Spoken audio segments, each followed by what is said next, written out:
Pronašli smo rupu u sistemu.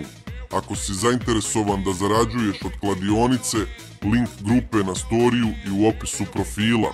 Pronašao sam ti rupu kod mame. Ako nemaš ovo u ponudi, ti si kurac od majstora. Poštovani, imamo u ponudi korpu za rad na visini. Dohvat joj je 18 metara. Dolazak košta 40 eura i svaki započeti sat 35 eura.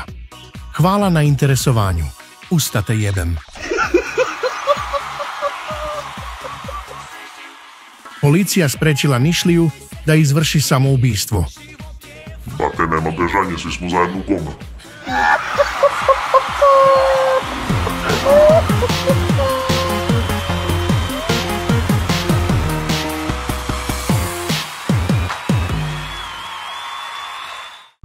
Bilo mi je dosadno pa sam napravio ovo. Times are changing. They ain't no respecters of the old school. There's no school like the old school, and I'm their master.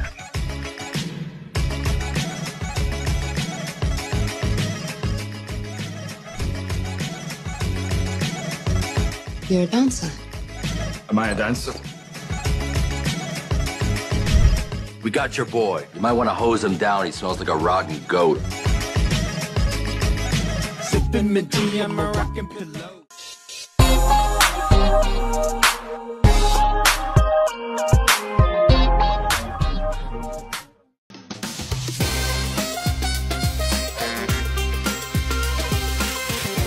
Vidi ga, Selča, ti ćeš meni nešto da pričaš, ja sam za tebe fakulteta. Mama, tu su prve reči. Mama, koje umem reći. Mama, kad bi samo znala da te mnogo volim ja. Pa ne veze, nema pesma. Kada se naoga kolata, a kuna matata. Čovek te pita gde se nalazi auto. Aha, Zrenjanin, ja reko zezam me. Najbolja dečija pesma ikad napisana. Ne se i najbolja pesmica je. Razbole se lisica, a ti da pušiš kurac.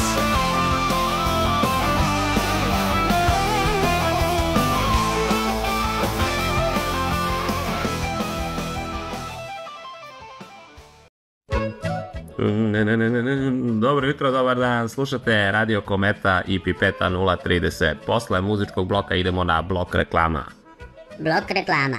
Zanatska radnja Zanat Lija traži nove majstore, pošto su svi trenutni otišli u ove Forbekse, kripte i kompotore, ali taj chat džiblibli ili kako se već zove ovo što deca se igraju neće slavine da vam menja, tako da pomozite nama da pomognemo vama.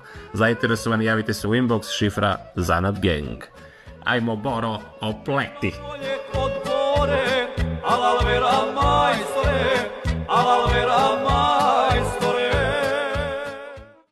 Kako sam napravio ovo čudo?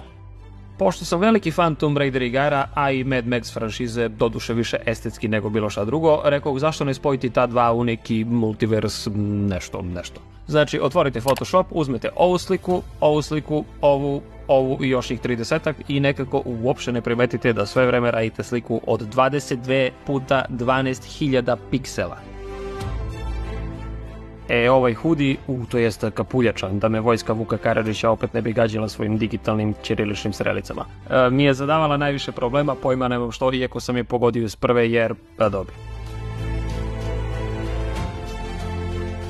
Ovaj face paint mi je omiljeni deo Photoshopa u posljednjih godinu dana sigurno od kad sam ga otkrio. Svako malo tražim priliku da se igram s tim. Mislim da sam zato i od one prvobitne jedne slike sa Vikinzima završio na njih 6. Najjači deo što sam skupio 30-ak slike i na kraju sam shvatio da su zapravo obe ruke, noge i puška sa jedne iste slike. Taj deo me malo smorio na kraju, ali bože moj, dešava se i to. Ovaj filmski poster na kraju i nije bio nešto neophodan, ali me više mrzalo da smišljam, pa sam samo spojio imena filmova i uloga i to je to za današnje igranje sa Photoshopom. Peace!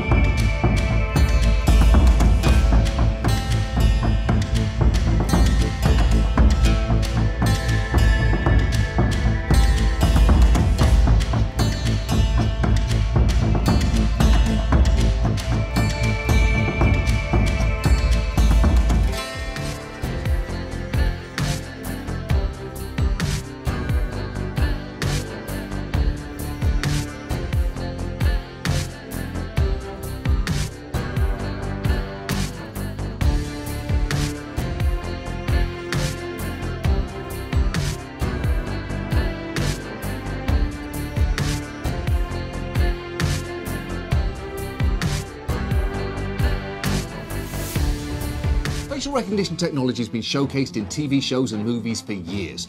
Now, the technology behind facial recognition has been around for years, but recently, as it's grown more sophisticated, its applications have expanded greatly. But one of the biggest users of facial recognition is, perhaps unsurprisingly, law enforcement. Since 2011, the FBI has logged more than 390,000 facial recognition searches, and the databases law enforcement are pulling from include over 117 million American adults and incorporate, among other things, driver's license photos from residents of all these states. And the police will argue that this is all for the best. But the key question there is, what's the trade-off? Even as big companies like Microsoft, Amazon and IBM have been developing it, and governments all over the world have been happily rolling it out, there haven't been many rules or a framework in place for how it is used. And you don't have to imagine what this technology would look like in the hands of an authoritarian government, because China is unsurprisingly embracing it in a big way. This dystopian future is a reality of today's China.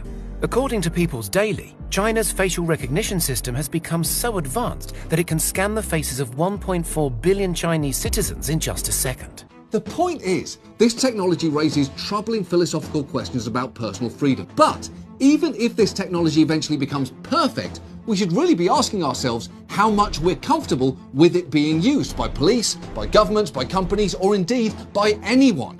And we should be asking that right now, because we're about to cross a major line.